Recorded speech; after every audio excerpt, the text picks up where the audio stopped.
So, dear respected Thai, dear sisters and brothers, welcome to Plum Village. How many of you are here for the first time? Wonderful. Oh, you're all on this side of the hall. It's wonderful to welcome you here. Thank you for coming.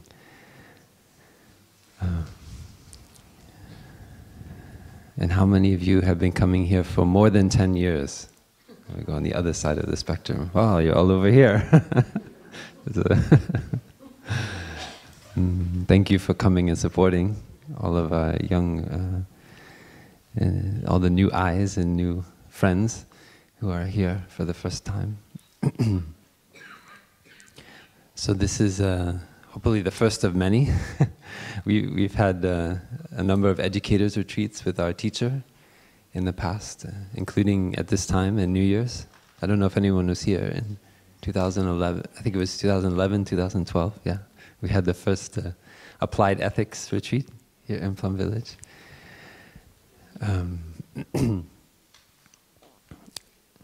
So as you may know, our teacher, Thai, we call him Thai. It means teacher, actually, in Vietnamese. Was very moved to share the practice of mindfulness with teachers in the last years of his public teaching. And he was very enthusiastic to include many of us, monks and nuns as well, to get us on board and to see how we can support this project. And what we found along the way, what I found along the way, and many of my brothers and sisters, was that we felt very humbled to see all of the beautiful work that teachers are doing every day in the lives of their families, in the lives of the children they work with. As my brother Thai Phap Yung once said, when you become a teacher, it's not because you want to become famous or because you want to make a lot of money.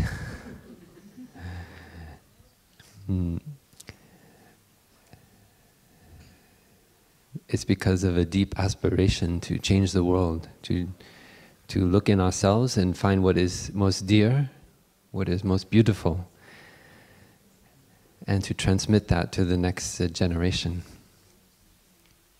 And that is a noble task. That is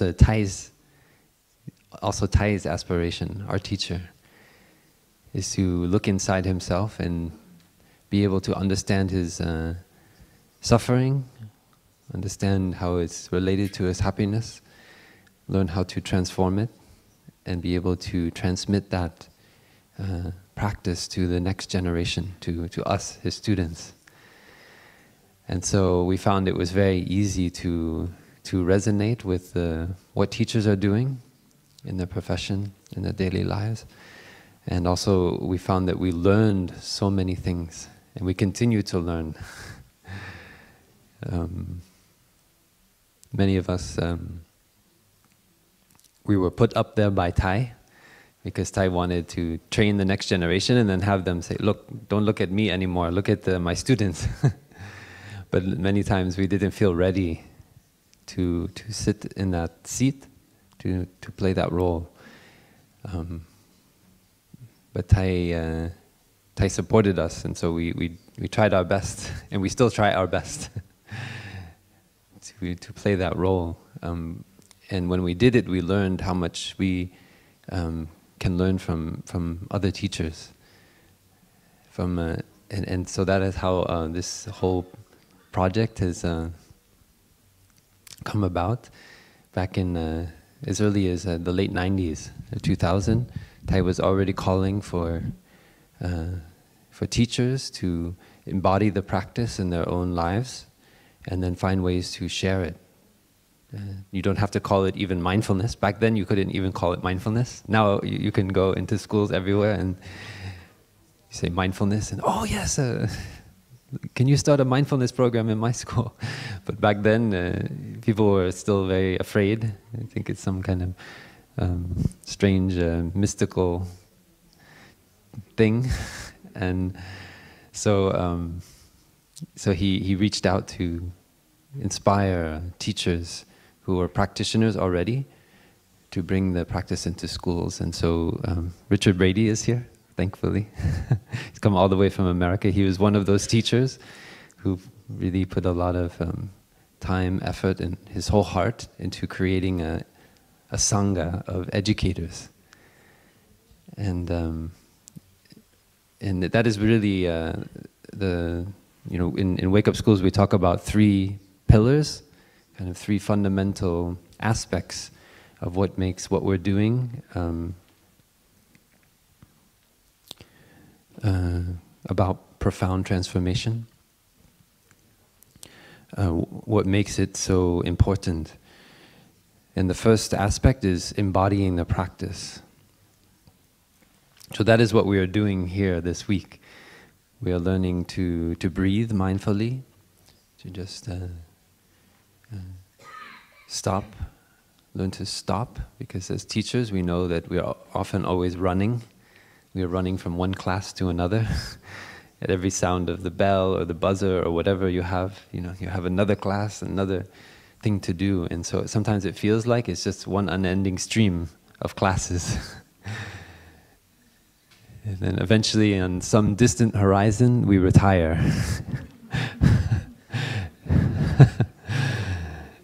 And so so first is how do we practice stopping? And so here in Plum Village, I saw that can also happen in a practice center. Even when we are focused on the practice of mindfulness, we can get caught up in the schedule, get caught up in all of our projects, and we just run from one activity to the other. So very early on in Plum Village, he introduced the bell. So before coming here, you heard the bell outside. We can say the activity bell. That calls us, that means concretely here in Plum Village that in about 15 minutes, the next activity will begin. But before we even think about that, when we hear the bell, we just stop. And you'll see everyone around you doing it. We stop our bodily action.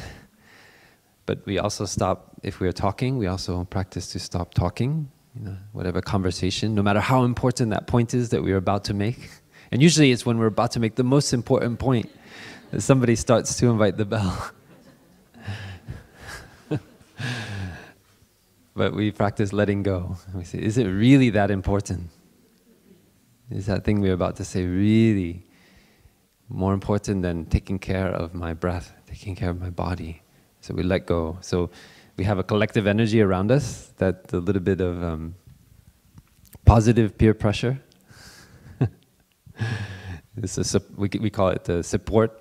We get support from the community to stop whatever we're doing and immediately come back to our breathing. But we don't only stop our bodily action and our speech, but we also stop our thinking.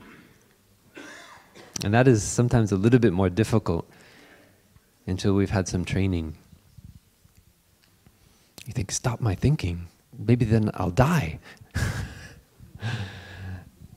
And so, but with some practice, you learn that you're also able to stop your thinking. You learn that without some form of attention, thinking cannot take place. For thinking to happen, you need to give attention to it. And so as you go deeper in your practice, you actually you begin to understand how by giving attention to certain thoughts, you actually allow them to manifest. And if you remove that attention, then the thoughts no longer manifest. So we practice in these 3 areas, stopping our actions of body, our actions of speech, and our actions of mind. And we bring all of our attention back to our breathing. We can just try that for a moment. See, we're already seated, so it's not hard to stop our bodily action. And we're listening, so we don't need to stop talking unless we're translating. And then see if you can notice when you attend to your thinking, and then bring your attention gently back to the breathing. You may notice that your attention may not stay there the whole time, but at some point you start to think, oh, is he going to start speaking again, or are we going to sit like this for 20 minutes? Some kind of thinking arises, and that takes you away from your breath. And so the practice is just to gently guide yourself back to the breathing, over and over again. It becomes a kind of positive habit. You could talk about going on retreat is going on a workshop of cultivating positive habits. So we're retraining ourselves to take care of ourselves, and that is the first pillar of wake-up schools, is embodying the practice. And that is mostly what we'll be doing during this week. Most every time when we organize an educators retreat,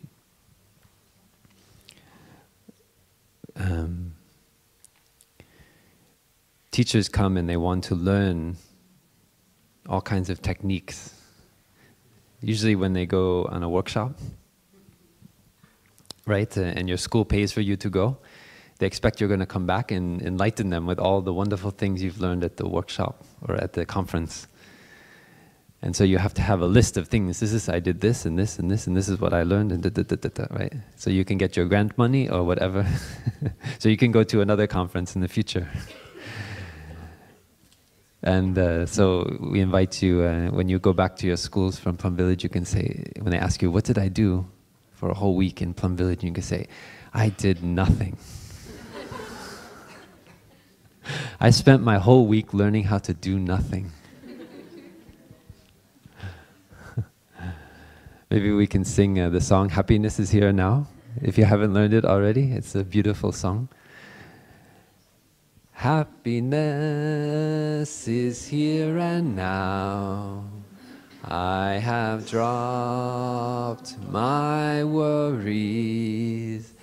Nowhere to go, nothing to do.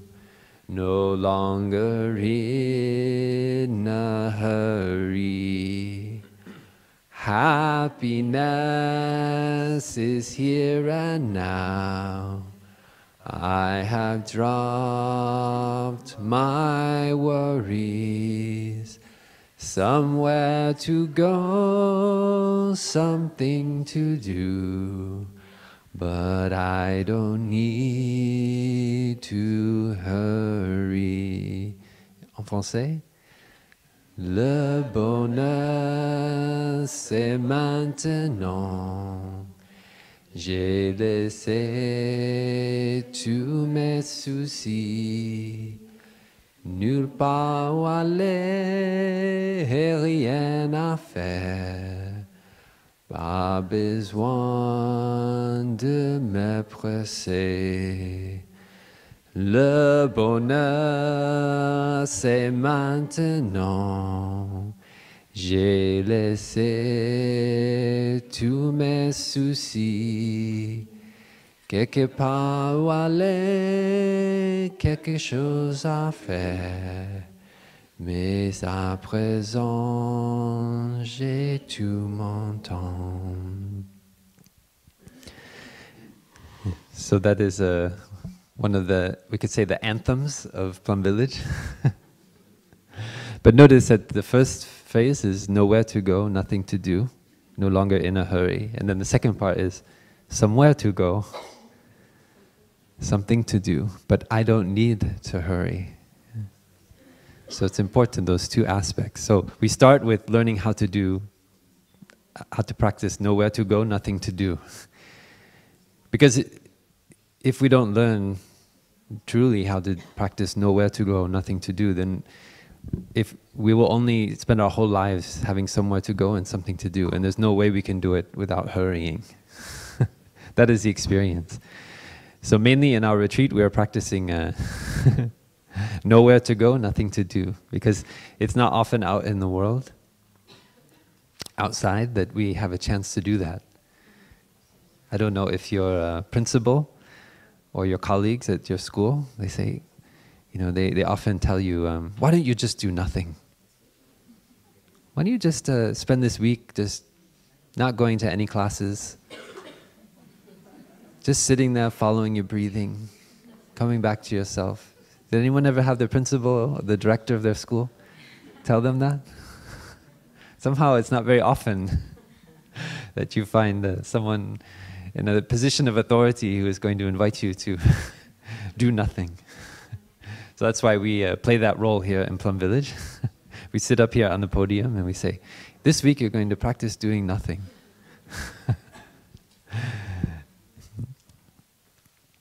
And one of the most precious days in our schedule in any Plum Village retreat has a special name. It's called Lazy Day. And that's the day when we're invited to do nothing. Quite literally. You can choose your favorite practice, whether it's just sitting, whether it's just following your breath everywhere you go, whether it might be walking meditation. You can go for a walk in the forest, but you don't have to plan your day. You don't have to have any kind of schedule. We have meals, don't worry. You don't have to fast. But other than the meals, we don't have any schedule. We just enjoy coming back to our breath, and we can do our favorite practice, what we've learned in the first few days. We can choose that, and we can do that for many hours. Yeah. And that is, in many people, they want Thai to change the name. Why do we have to call it Lazy Day, Thai? Can we just call it a Rest Day? Can we call it Take It Easy Day? And Thai said, no, Lazy Day. I want us to call it Lazy Day. Thai insisted, because he, coming from his country in Vietnam, and spending his first few years on very tiring tours all over America, all over Europe, to speak out about the war in Vietnam, led by many of his the priests and other activists who wanted to have Thai's message go out in the world. So Thai followed them around from one city to another, and many times Thai would wake up in the hotel and he didn't know which city he was in anymore. And so it was, Thai was exhausted with that schedule. Although he desperately wanted to help the message of the people in Vietnam to be shared with the world, but he saw that the pace in the West was something he could not easily handle. And so he said, in bringing Buddhism to the West, we need to have a lazy day. It needs to be built into the schedule, because that is a practice that we need to learn to master here. Usually when we take a vacation, we come back from the vacation more tired than when we left. We spend so much time and energy the whole year to plan every hour of our vacation. And so we travel somewhere, and then we do many things, and then we come back and we are more exhausted. And the whole point of our vacation is to rest and to be lazy, but we're even on our vacation, that one time in the year when we get to rest, we are not capable of resting, because we haven't learned, we haven't mastered the art of being lazy. So that is against all the objections of both the traditional Buddhists and as well the Western Buddhists who are coming, as well as many non-Buddhists who came to Plum Village to practice. Although they objected and screamed and yelled, but Thai continued to wholeheartedly keep Lazy Day on the schedule. And so we'll have a chance to enjoy somewhere to go, something to do, but also nowhere to go and nothing to do, just like it says in the song. So that is a part of the practice of embodying mindfulness practice, is We have to do it ourselves. A good teacher knows that they need to master the subject before they teach it to their students. And that just doesn't mean reading a book and then regurgitating the information, right? It has to engage us on every level. And mindfulness practice doesn't have any meaning unless we practice it. It's not something the Buddha just thought, oh, I have a new philosophy. Why don't I tell it to everybody? And then everybody after me will just repeat it to the next generation. It is not like that. That is not the living practice. So for the practice to have meaning, it needs to be embodied. We need to actually do it. So that is an invitation for us here, kind of, and it is nowhere to go, nothing to do, but it is also an urgent need in today's world. Only about 100 years ago, when people looked forward to the future generations and they saw technology developing, they imagined that we, in our present day and age, would have most of our day free. All of our needs, all of our food would be automatically grown. All of the things that our ancestors only 100 years ago were doing would be automated, would be done in just a few hours every day. And so we could spend most of our time just enjoying culture, reading books, learning about the history of humanity. Yet somehow it didn't turn out like that. The more that we have things that help us to communicate with each other, to get our order all the things we need online, the food, yet somehow we are going faster and faster and faster and working more and more and more. And so what are we working for? What are we going to get? And what are we training the next generation to be like? How do we want them to live on this planet Earth? Do we want them to run even faster? Do we want them to spend their whole lives grasping after fame and power and getting the Facebook page with the most likes, or having a Twitter account that has the most people that listen to you? Or is that what we want to train the next generation to do? Or do we want them to learn to take a step in peace on the earth? To learn how to just put their hand on the bark of a tree and feel its texture, to feel the wonder of what it is to be in touch with this distant cousin of ours, the tree, and the wonder of its life, of its manifestation on this planet Earth.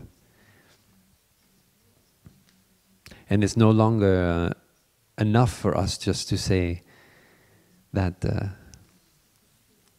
I know that I'm running and that I'm not very mindful, but you need to be mindful. You need to practice walking in mindfulness on the earth. It's not enough. We need to embody the practice. Yeah. So that is what we're here to do primarily, is to practice this first aspect of wake-up schools, embodying the practice. And so that's mainly what I'm sharing about today. We will learn more about the other aspects of wake-up schools maybe tomorrow and in the days to come with my brothers and sisters. And so today's talk is mainly about how to practice embodying mindfulness.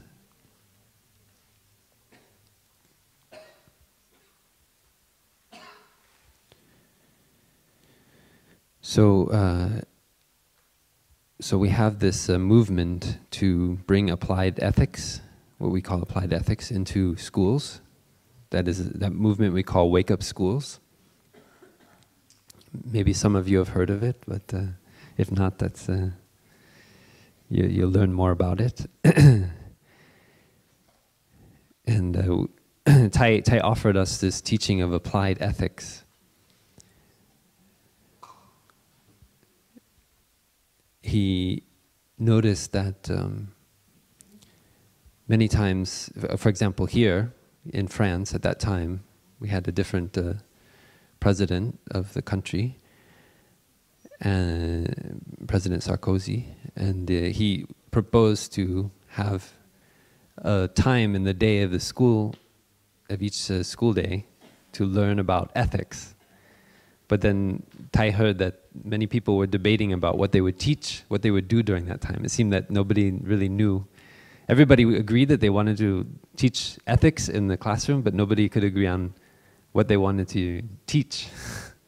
And so Tai stepped in and said, "Oh, well, we have a proposal for a kind of applied ethics, because it's not enough just to learn about ethics, but we have to apply it in our daily life." And so what does it mean in a school to have this applied ethics? And Tai suggested we have these 5 mindfulness trainings, which are a kind of a proposal for a global and spiritual ethic.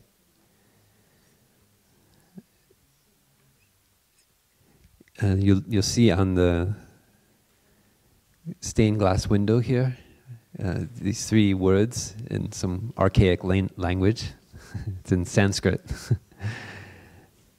And those are we say the 3 principal trainings of Plum Village.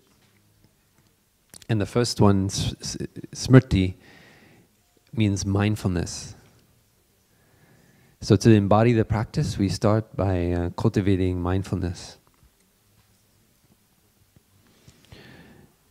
So a very basic way we do that is, as I shared, through mindful breathing. So we start, so the basis of applied ethics is this mindful breathing.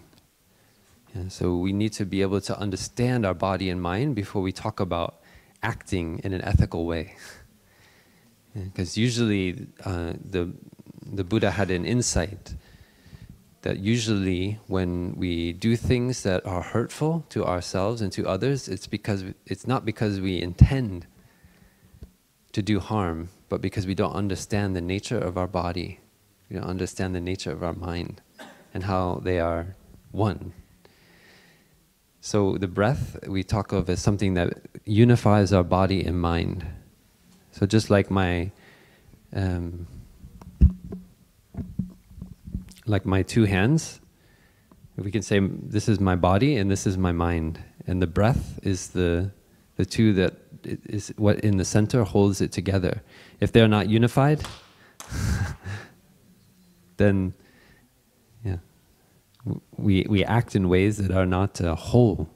We're not 100% there in our body and mind. So by bringing our attention to the breath, we bring our body and mind together. So we start by being aware of our in and out breath. That is the first exercise in the exercise of mindful breathing. It's just being aware of the in and out breath.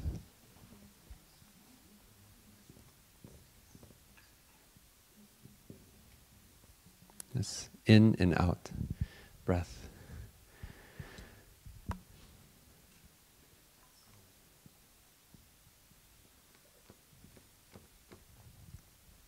And Tai often described it as a kind of we breathe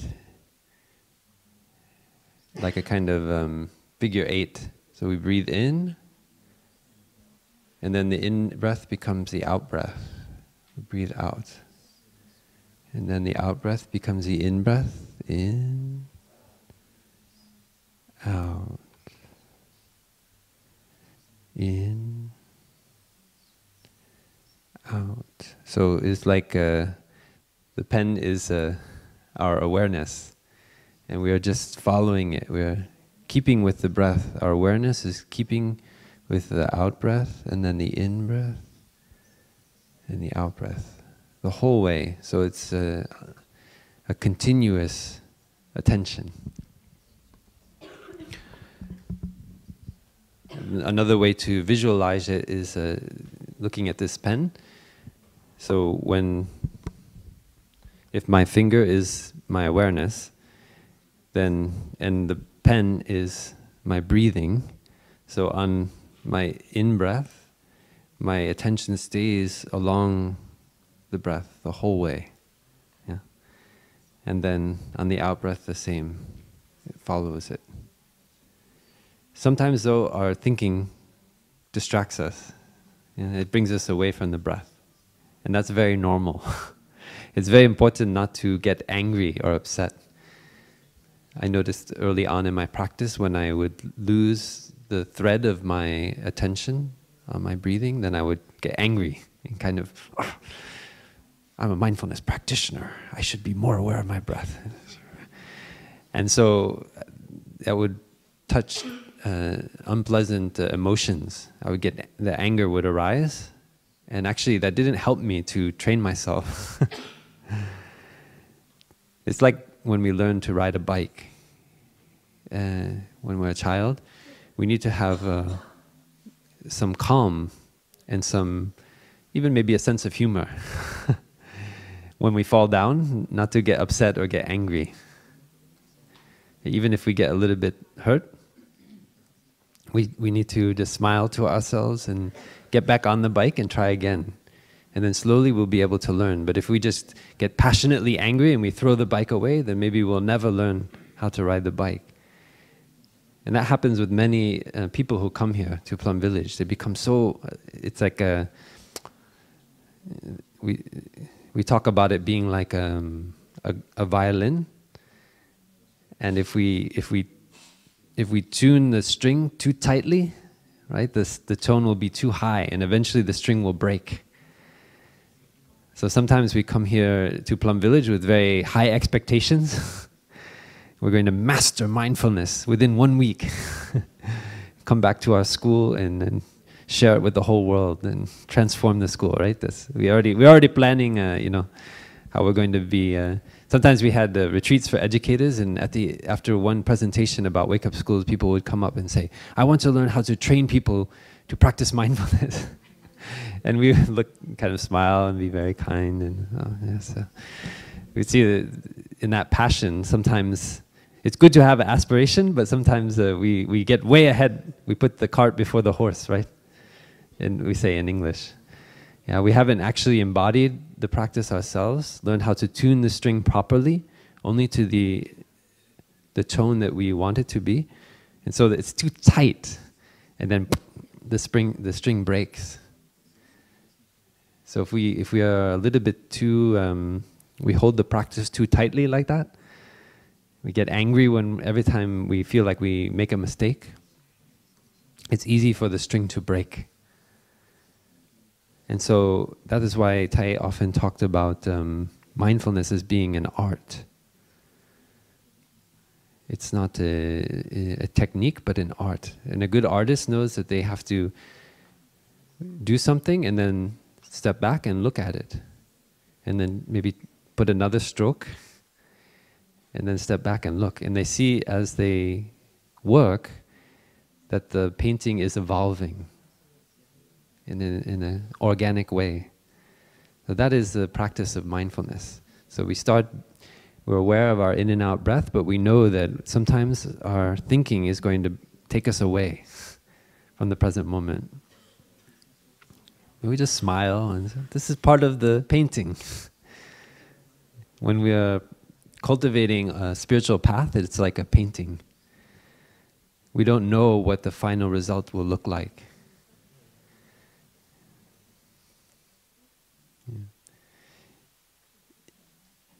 As a young person, we have an aspiration maybe to be a teacher, to be a writer, to be a painter, to be a wealthy businessman. But we all know as teachers that we're not sure how our life will unfold. And the Buddha had a way of teaching about this. They called the non-self. which I find very helpful. In our way of thinking about our lives, we project who we want to be, who we want to become. And then we try to grasp at that projection. Maybe we, as a young person, we saw somebody who inspired us a lot. Maybe it was a teacher that we had. And our whole lives we are just grasping at the image we have of that teacher. That person who touched us deeply. Maybe we can just take a moment and close our eyes and remember that person, that teacher that we had. Maybe it was not even someone who we knew personally. Maybe somebody we only heard about, or we read about, or we saw in a movie, in a documentary. We felt so inspired by the example of that person. You could just bring that person to mind now with your eyes closed, following your breathing and just imagining this teacher. Okay, you can open your eyes. Wow. Oh, it's so lovely. Wow, I really felt the presence of so many wonderful teachers. Thank you.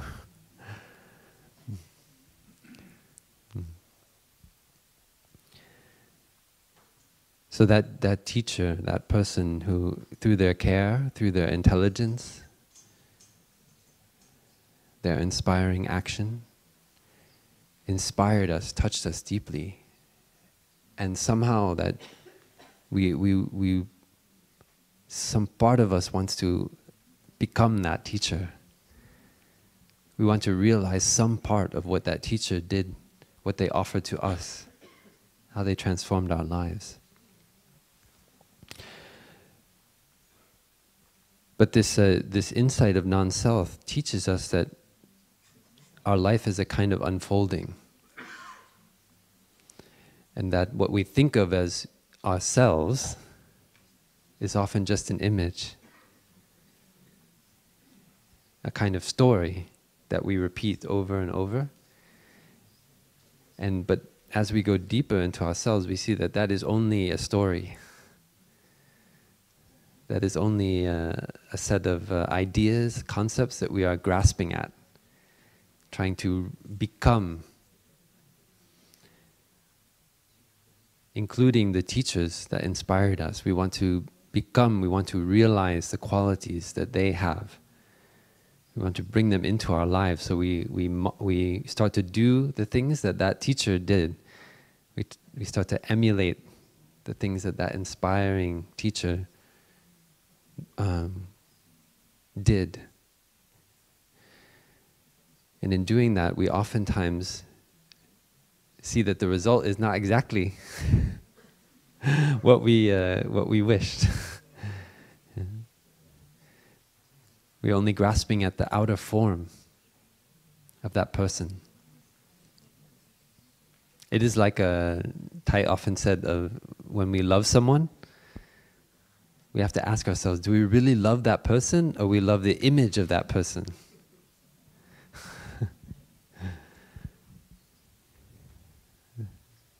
That person maybe reminds us of all the qualities that we wish we had. So we fall in love with them, and we think in that way we will acquire all those wonderful qualities. By possessing that person, we will suddenly have everything that we are missing in our own life. But then later on, when some difficulty comes up, some suffering, and then we wonder, where did that person go that we saw so clearly when we fell in love so many years ago? It seems like we have trouble to find that beautiful image that we fell in love with. So the insight of non-self helps us to see that as a living being in the present moment, we are always changing. And that these images, these stories are impermanent. No matter how much we try to grasp at them, they are only illusory. It's like trying to grasp at the air and hold on to it. When the wind is blowing, you try to grasp at the wind and hold it on for your very own. But there's actually nothing there. So that is a liberating insight. Because we see all of our thinking, all of our feelings, all of these things are like a river flowing. It's not something we can grasp onto. It is always changing, constantly being born and constantly dying. And that is a deep insight that we can bring to our own life and then to the lives of our students, to our friends, our colleagues, our family. And it starts with just being aware of the in and out breath. Because when we're aware of the breathing, we're no longer giving rise to any kind of thinking about who we are, what our path is, what our job is as a teacher. We're just there with the wonders of life in the present moment. This flow of life. And that is a beauty and a wonder. And that is actually already enough. We don't need more than that. We don't need the story of who we are as a teacher or the story of who we want to be. Yeah. So that is the kind of the deep practice of mindfulness that we cultivate here. Just to be alive in this present moment and see that we already have enough conditions to be happy. We don't need to realize, we don't need to become that teacher that inspired us so much. But actually we get the insight by living in this present moment and with all of its wonders, that we are already realizing the qualities of that teacher. By grasping at the outer form, we will never be able to attain those qualities. But just by letting go, just letting this present moment unfold, and then unfold the next present moment unfold, and the next one, and the next one, that we start to get a deeper insight into the nature of reality. So that is the core of what we're doing here.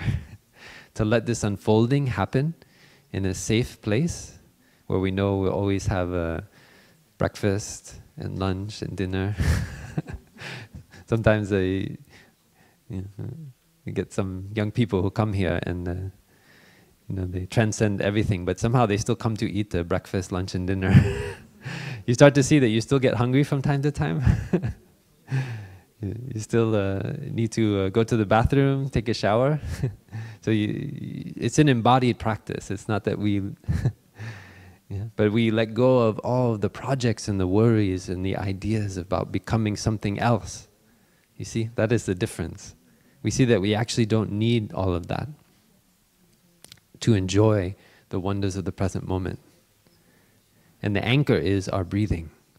So that's why the breathing is such an important art to master. It's just this being aware of the in-breath and the out-breath. Maybe we can listen to a sound of the bell. Just come back to our breathing. And allow this present moment to let us in to its wonders. We have a body. We have eyes that can see. We have legs in good condition. We have enough conditions for happiness right here, right now.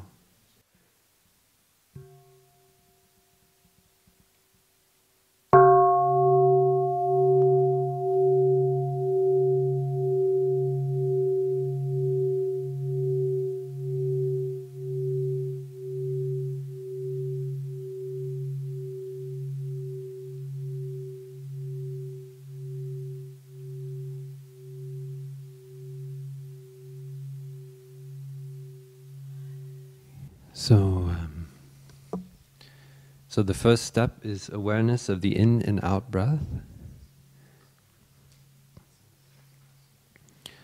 And the second step is to follow the breathing.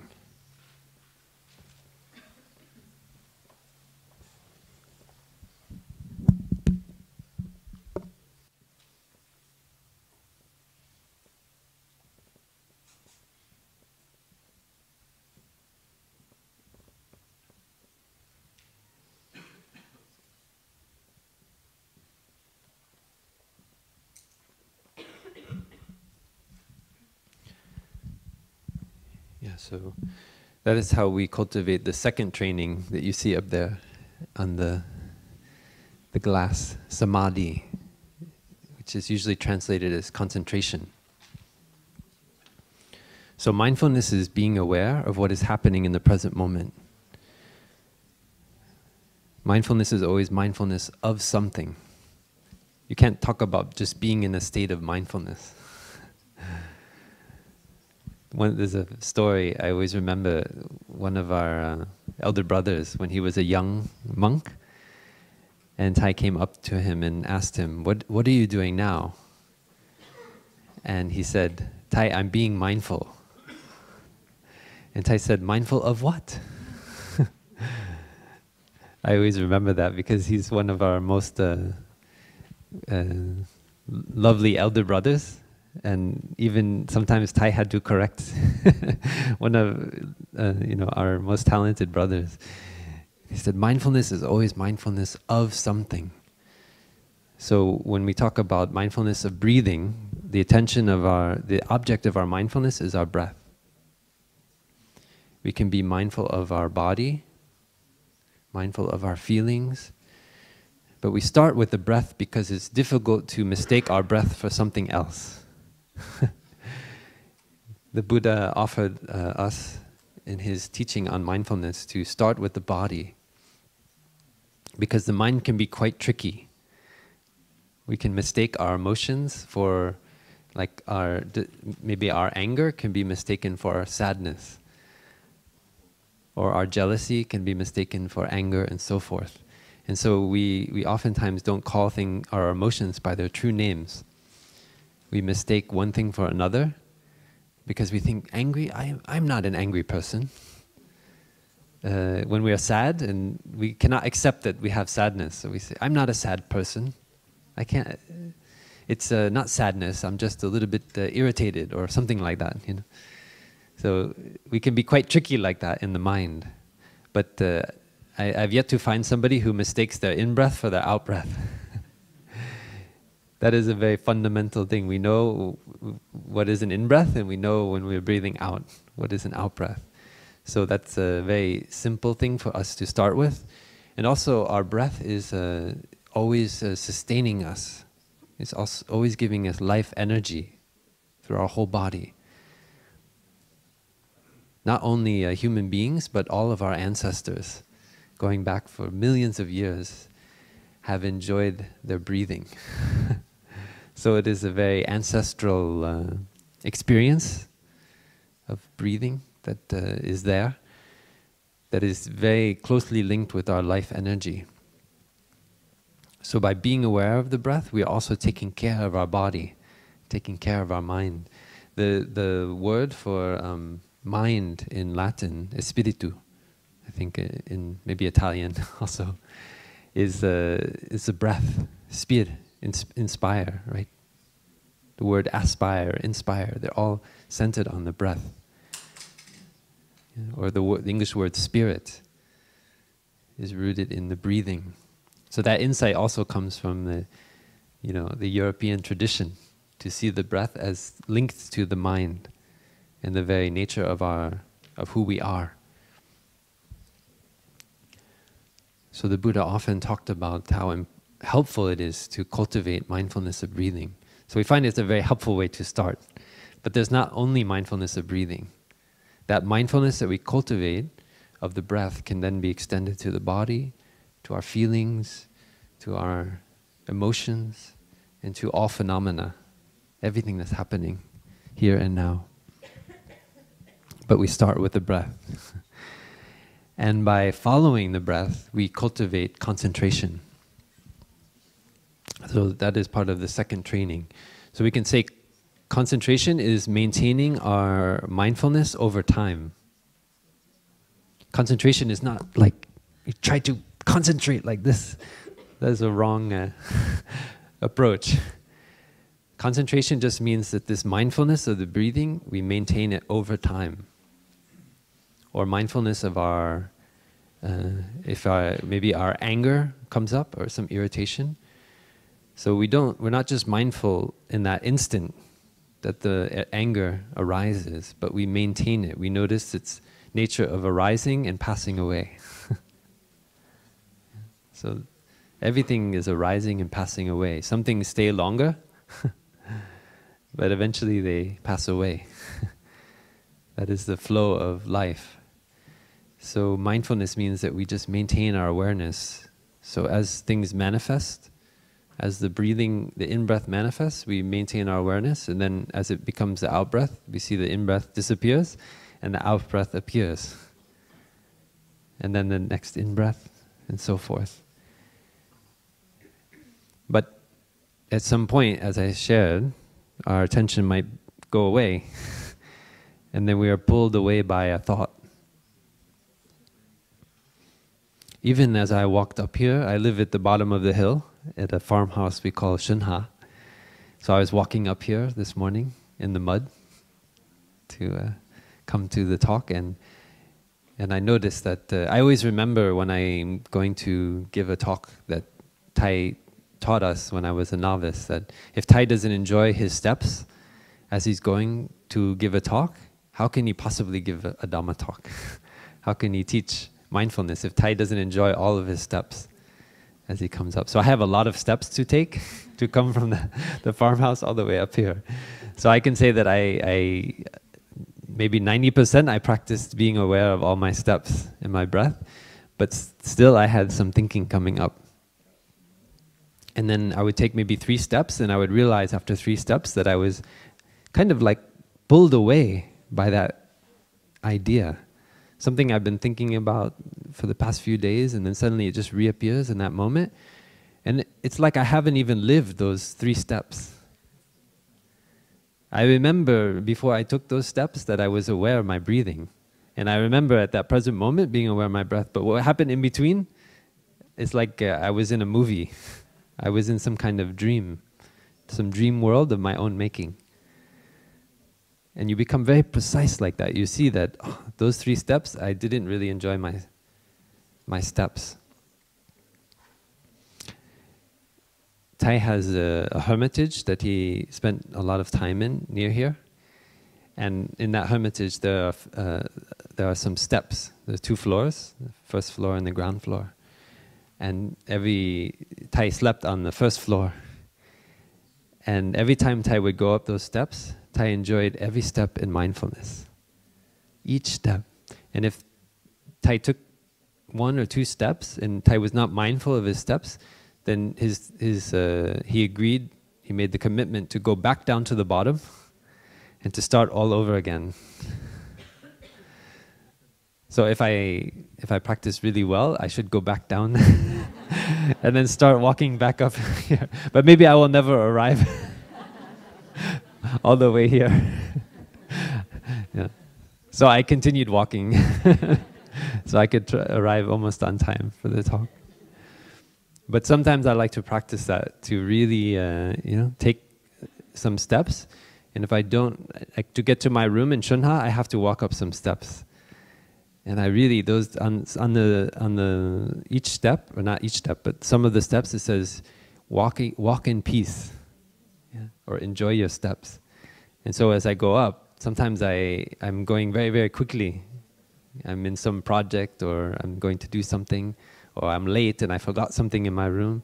So I just want to run right up the steps. And then I see those words, and they remind me to come back to my step, come back to my breathing. Because what is most important is not that I get that thing on time.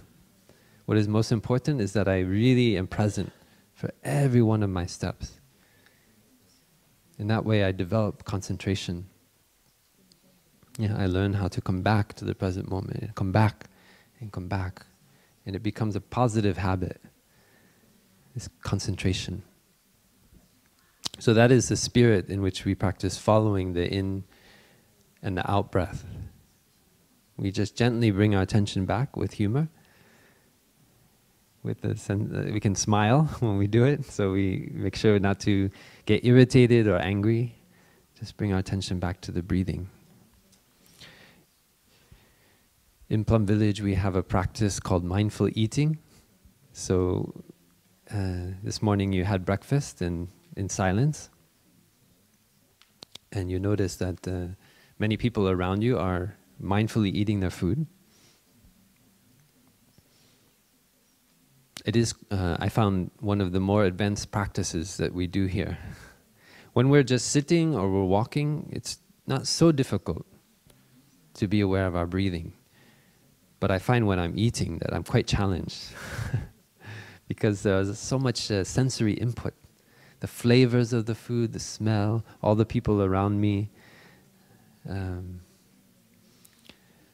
So the memories that are triggered by the sense, yeah, our smell, I find triggers a lot of memories. Sometimes just some particular spice that's in the food will bring up a whole time in my life. Maybe when I was a child, if I smell cinnamon, I can imagine a cold day and drinking apple cider with my family. And apple cider in America, it doesn't have alcohol. So sitting around the fire and drinking with my family. You see, so that can happen thousands of times in one meal, that those memories are triggered. And they can be very positive memories, but those memories actually take us away from the visceral experience in the present moment of eating. And sometimes we might chew our food very quickly and swallow it before it's completely liquefied. Maybe we choke on our food if it's very serious. I always noticed that here in Plum Village, over many, many years, I never heard of anyone choking on their food. Because we sit together and we support each other to really chew our food mindfully. Just like with our breathing, every time we get lost in our thinking, in the memory that is triggered, we just bring our attention back to the sensation of chewing the food. And we start, when we serve our food, we can already begin practicing mindfulness, not to let our tongue serve our food, but more our stomach. Sometimes we see all kinds of tasty food and we put it in there, and then we go to eat, we can only eat half of it. Because it's not our stomach that has been driving our actions of serving, but it's our tongue, or our nose, or our eyes. So we learn to serve just the amount of food that we need. In Plum Village we serve maybe a little bit less than we think we need. We know we can go back later on to serve more food. But oftentimes when we eat mindfully, we realize that we don't need to eat so much food like we normally serve. When we chew our food slowly, aware of each movement of our mouth, then we can actually find that our body gets more nutrients, that we don't need to eat so much food in order to satisfy our hunger. So these are some of the practices we do on mindful eating, just to really take care of our body. In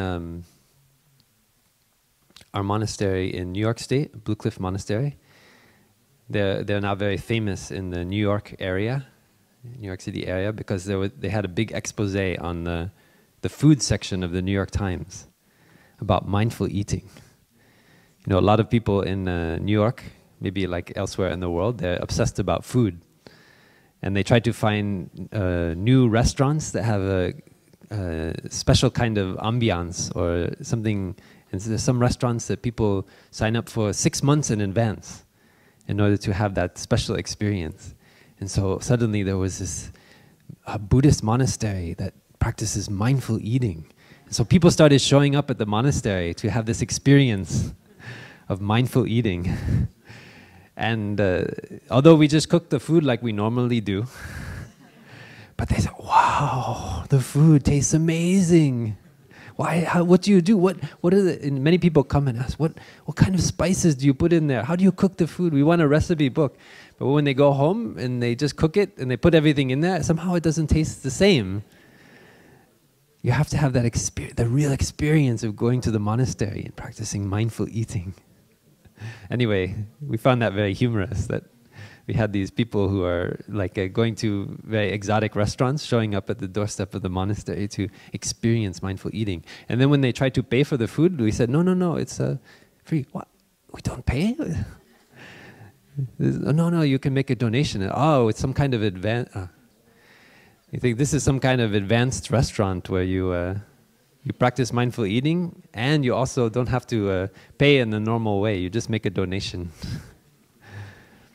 Anyway, that is, we can see every time we sit and enjoy a mindful meal here, we can really just appreciate the food, the wonder of the food. We look at the food and we see that in this bread, there is the sun, there is the rain, there is the earth, there is the farmer who grew the wheat, there are the monks who bake the bread. Here we bake our own bread.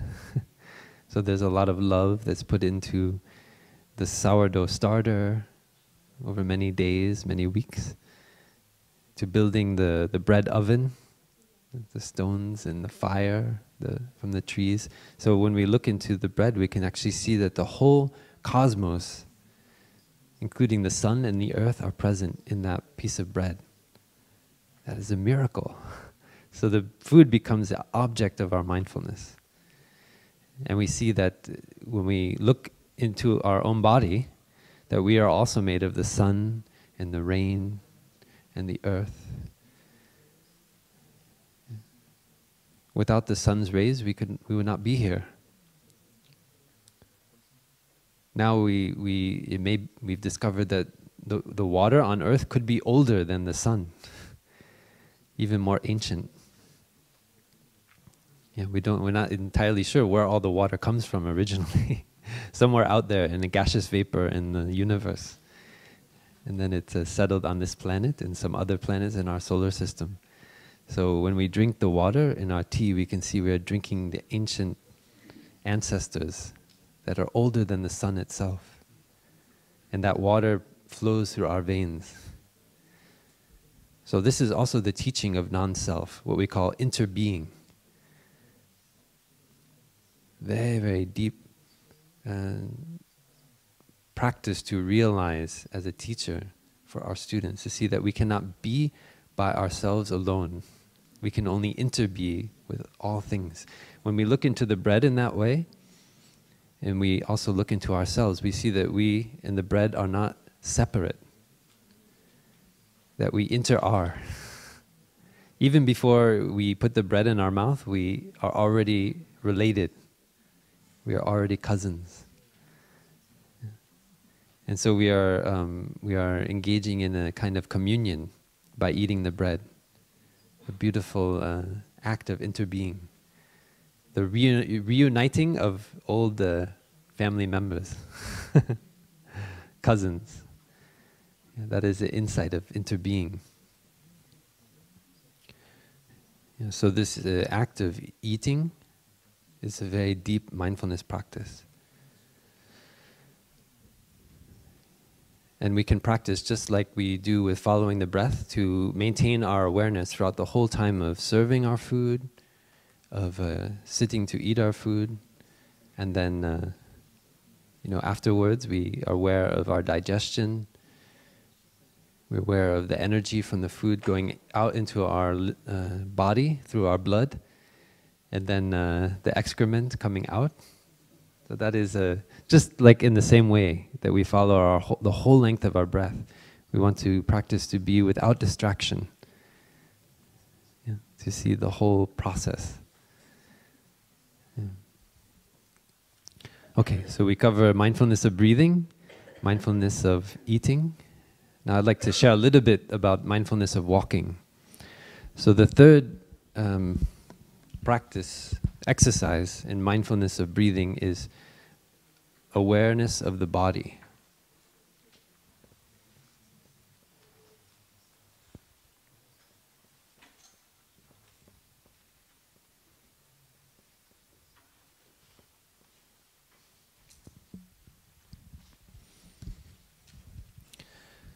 So the third training that we see there on the window is prajna, and that is insight. The root ña is related to the English root, like we know in the word to know, or gnosis. But prajna is more, pra means beyond, like to go forward. And so prajna is beyond knowledge.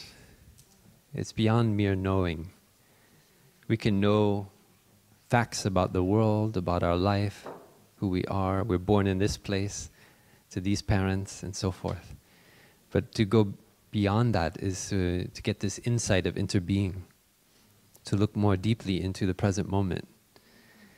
And so one of the deepest insights, Tai often said, is that we get the insight that we have a body, the wonder of this body. When we practice mindfulness of the body, I find I'm never bored. There's always new things that I learn about my body, about my breathing, about my health, about pleasant feelings, unpleasant feelings, neutral feelings. There's a wonder there, a whole universe of things to discover in our body. But the reality is, with our attention to our thinking and to our senses, we often forget entirely that we have a body. Tai often said that when we use our computer for 2 hours, we can forget entirely that we have a body. And I think maybe we've all had that experience. We are so caught up in what we are reading, the images we're receiving, and we just click and click and click, and we don't even remember that we have a body. So mindfulness is to recognize, to come back and see that, get the insight that I have a body. Always coming back, yeah? Just like with the breathing. So the first step, exercise aware of the in and out breath. And the second is the following the breath. And then we become aware of our whole body. So just now, you can be aware of your body sitting on the cushion or on the chair. You can be aware of the contact of your limbs with the floor, maybe your feet on the earth. You can be aware of your back, maybe you're slouched over, maybe you're upright. You don't have to change your body. Just whatever position you find it in, you're aware of your body. You may be aware of pleasant feelings in the body or unpleasant feelings, maybe neutral feelings. Maybe the contact your legs make with the mat, you could say they're neither pleasant nor unpleasant. They're just neutral. But you recognize that there is this body and there are feelings in the body. And then you don't try to change anything. So much nowadays, there's a whole industry is devoted to changing our body. Because the image we want to have of our body, when we look in the mirror, doesn't fit the reality. So we want to surgically change our body maybe, or we want to use exercise or some other means to try to realize the image we have of our body. So just like as we practice with our thinking, we practice to come back and accept our body just as it is. Not to try to add anything or take anything away. Just to 100% have our attention map exactly to our body as it is. This is very important. Otherwise, we are always living in a fantasy world. I once had one of my aunts, she's passed away now, and I remember she never wanted to be in the photo when we took photos for family gatherings. And I didn't when I was a kid, why didn't she want to be in the photo? Maybe she had an image of how she looked when she was young, and then she could not accept that that her body was growing older and changing. And she wanted to keep only those images that of when she was young, something like that. And that is not to criticize, you know, it's just to recognize the tendency that we all have, yeah, to want to present our body in the most beautiful way possible. So this third exercise is to realize that you are beautiful just as you are. The human body is a wonder. It is a wonder when it is just born. It is a wonder when it is growing. It is a wonder when it's young. It's a wonder when it grows old. It is also a wonder when it dies and falls apart. At no point is it more or less a wonder than any other. Yeah. There's no complex about the body, but it is like we are all flowers in the garden of humanity. Usually when we want flowers, we just go for the ones that are fresh and new. But sometimes we like to keep the flowers on the altar for a long time, and then they grow old and they die. And I notice that they're also beautiful when they're growing old, and there's a beauty that is there that is not there in the flower when it is young. That's when the seed starts to manifest from the flower, and it continues to the next generation. And even as it is becoming brown and starts to shrivel up, it is finding ways for it to continue into the soil to provide nutrients for the next generation. So every part of the process is a wonder, not only the ones that are when it's very fresh and young. That is the insight of this third exercise. We get the insight, the awareness of our body as a kind of flowing, ever-changing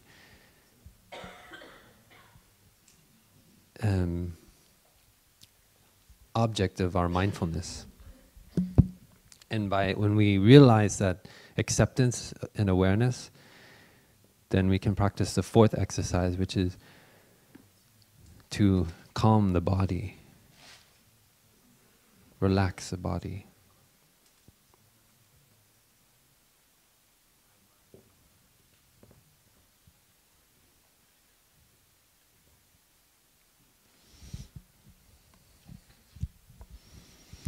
So,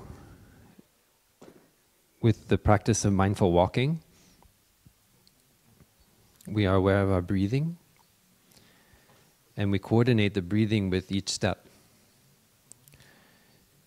So as we breathe in, we might take 2 or 3 steps, and as we breathe out, we might take 3 or 4 steps. Sometimes we do a slower walking meditation in the meditation hall, where we just take 1 step with the in-breath and 1 step with the out-breath. So we're aware of our whole body, but while walking we focus our attention on the soles of our feet. So the contact our feet make with the earth. And we coordinate the steps with our breathing. So by doing that, we are aware of our body, and our body naturally calms down. Most of our agitation comes from our thinking. Worrying about projects in the future, regrets about the past, or maybe pulled away by sensual input in the present moment. But when we walk together in mindfulness as a community, then all around us we see other brothers and sisters also walking mindfully. So they remind us to come back to our breathing, come back to our step. And not only during walking meditation do we practice this walking meditation practice, but anytime we're walking in Plum Village. Tai often said the style of walking in Plum Village is walking meditation, mindful walking. So even when we come out of the hall, we will practice mindful walking together in a few minutes. But even as we stand up and we walk out of the hall, we can already begin to coordinate our breathing and our step. Nowhere to go, nothing to do, no longer in a hurry. We don't need to worry about anything here. We know that we will arrive at lunch on time. We will arrive at dinner on time. Yeah. And even if we're a little bit late, there will be food there for us. And we have everything else taken care of for us here. We don't need to make any plans or worry about anything. So we can 100% bring our attention to our steps and our breathing. That is what this retreat, we are here to support you in that way. To not have projects. Sometimes people come to Plum Village and they have lots of projects. Even in an educator's retreat like this, they already have a lot of plans. So we can support them. I practice as much as possible not to have any plans. I just want to enjoy my retreat with all of you. And so we don't need to worry about what's going to happen next. Anytime there's something that we need to do, we'll just hear the activity bell. And then we stop and come back to our breathing. And then if we don't know what's happening, we can turn and ask somebody. If nobody around you knows what we're doing, you can always enjoy walking to the dining hall. And there's a whiteboard like this in there, and it has the latest schedule. So you can always see what you need to do. So you don't need to worry about any of that. Just enjoy your steps. And Tai said, if I rush to get to sitting meditation and I don't enjoy every step, how can I enjoy my sitting meditation? When I sit down, my heart will be beating quickly. My mind will be racing, and maybe the whole half an hour we spend just to try to bring our attention back to our breathing and our body. So you don't need to rush to activities. What sense does it make to rush to get to walking meditation? Please enjoy your steps in every moment, not only during the meditation period.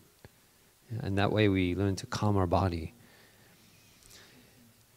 You may find in doing these 4 exercises that I've presented today that many things will come up that you are not used to experiencing. That is very normal.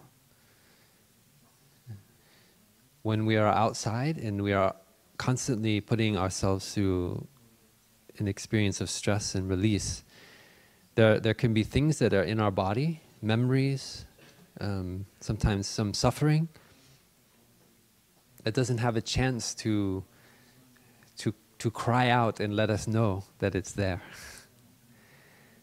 Because of the daily hurrying and rushing and doing of things, we are always pushing that down, saying, not giving that suffering the attention that it needs. Yeah. Some of us have that experience when we come to a practice center. We practice mindful breathing and mindful walking, and then after a few days, we start to have these things manifesting.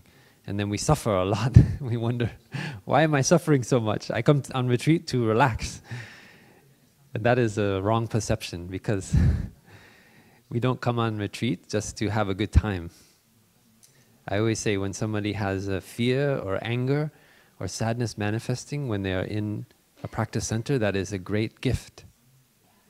Because you are in the kind of environment where you know that all your attention can be given to taking care of that suffering. You know how to practice mindfulness of breathing, mindfulness of walking, mindfulness of eating, mindfulness in everything we do. And so you've already trained yourselves, and you have also you can borrow the mindfulness energy of the community around you to shine the light of mindfulness on that suffering, on that anger, on that sadness. And everyone is there to support you to do it. So that is a great gift if that suffering manifests. Don't see it as an obstacle to your practice. That is why you are here. That is not the obstacle. That is the whole, to train yourselves to be mindful of suffering is the whole reason we are here. So do not continue to run away from that suffering and wish that, why am I, when I'm at a mindfulness retreat, do I have to suffer?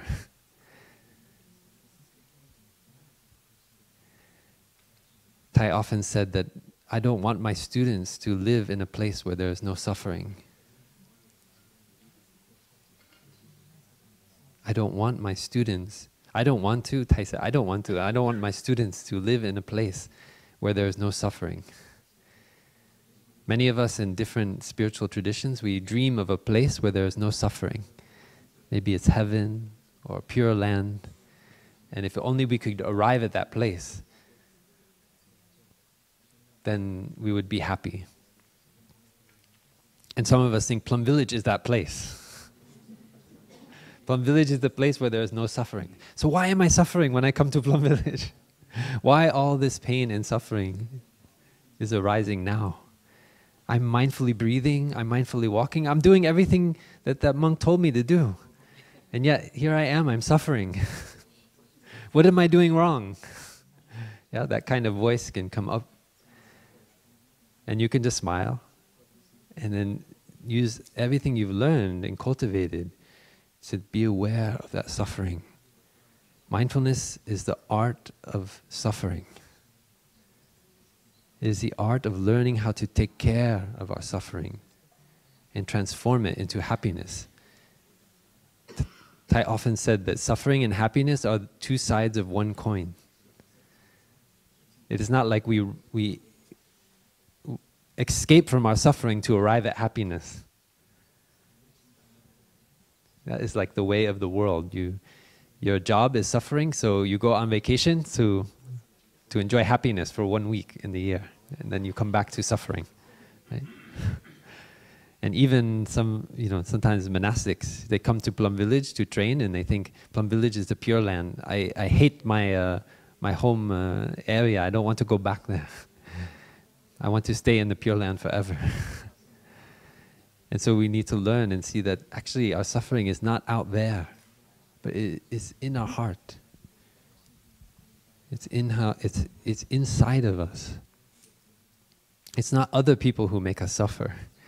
They might contribute a little bit, but the suffering is there in us, in our perceptions, in the way we experience the situation, how the attitude we bring to it.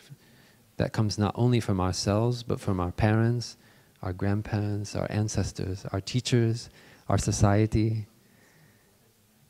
When we look with the eyes of non-self, we see that we are not ourselves alone, but we are the accumulation of our ancestors, our community, our teachers.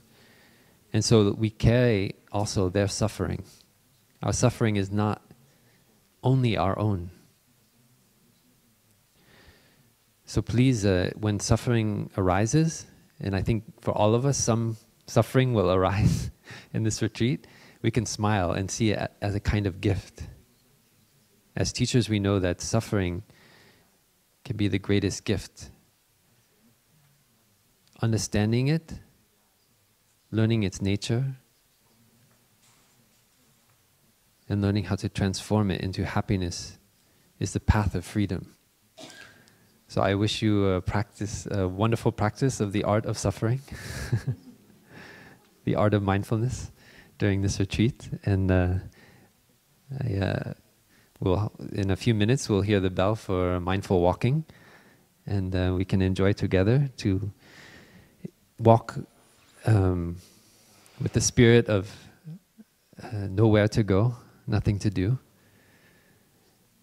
And enjoying our breathing, enjoying calming our body, and we'll walk on this path of transformation these next few days together. So, welcome to Plum Village, and I wish you a wonderful practice. We'll finish with 3 sounds of the bell.